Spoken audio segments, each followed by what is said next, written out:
Hello बेटा, good morning. Bhupendra commerce classes में आपका स्वागत है। बेटा, आज हम आप सबके लिए इनकम फ्रॉम सैलरी में भत्ता लेकर आए हैं, अलाउंस। तो भत्ता किसे कहते हैं ये जान लीजिए पहले, फिर भत्ते के प्रकार क्या होते हैं उसमें से हम आपको एक प्रकार के बारे में समझाएंगे। तो भत्ता क्या है सुन लीजिए। एक नियोक्ता द्वारा, नियोक्ता मतलब जिसने कर्मचारी को अपने यहाँ काम करने के लिए नियुक्त किया है, एक नियोक्ता द्वारा अपने कर्मचारियों को मूल वेतन के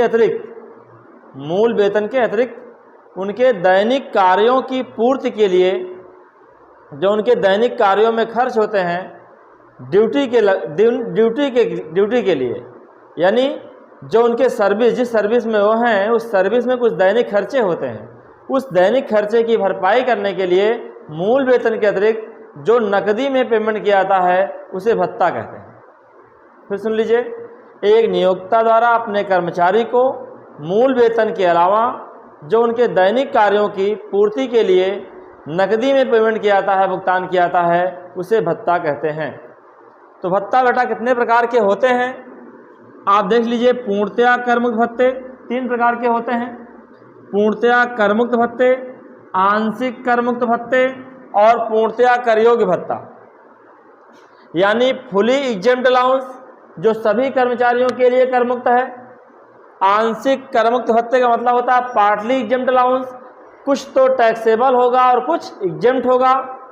अगला है आपका पूर्णतया करयोग्य भत्ते, फुली टैक्सेबल अलाउंस, यानी ये सभी कर्मचारियों के लिए करयोग्य होगा, यानी इस पर टैक्स लगाया जाएगा।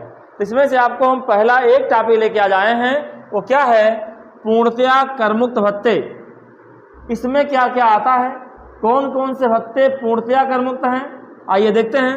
पहला आपका है विदेशी भत्ता, फॉरेन अलाउंस, अर्थात किसी कर्मचारी को अगर विदेशी सरकार से कोई भत्ता मिलता है तो पूरा कर से मुक्त है, उस पर 1 पैसे का भी टैक्स नहीं लगाया जाएगा। अगला है उच्च एवं सर्वोच्च न्यायालय के न्यायाधीशों को भत्ता। जो हाई कोर्ट और सुप्रीम कोर्ट के न्यायाधीश हैं, जजेज हैं, उनको कुछ सत्कार भत्ता मिलता है और उनके पास बहुत सारे लोगों का आना जाना रहता है, इसलिए उनके आवभगत पे कुछ खर्च करना पड़ता है। उस खर्च के लिए इन न्यायाधीशों को भत्ता मिलता है, तो उस भत्ते को भी पूरा उनके लिए टैक्स एग्जेम्प्ट है, मतलब उस पर कोई टैक्स देना नहीं पड़ेगा। अगला बेटा संयुक्त राष्ट्र संघ से प्राप्त भत्ते, यूएनओ, यूनाइटेड नेशन ऑर्गेनाइजेशन से अगर कोई भत्ता मिला है तो वो भी पूरा कर से मुक्त है, अर्थात उस पर 1 पैसे का टैक्स लगाया नहीं जाएगा।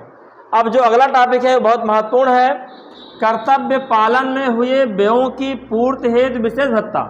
यानी कुछ भत्ते ऐसे होते हैं जो कर्मचारी के कर्तव्य पालन में होते हैं, जब वो ड्यूटी पर होता है तो उसके लिए ये भत्ते, यानी ये खर्च करने पड़ते हैं अपने सर्विस के लिए। तो वो भत्ते क्या हैं जरा देख लीजिए।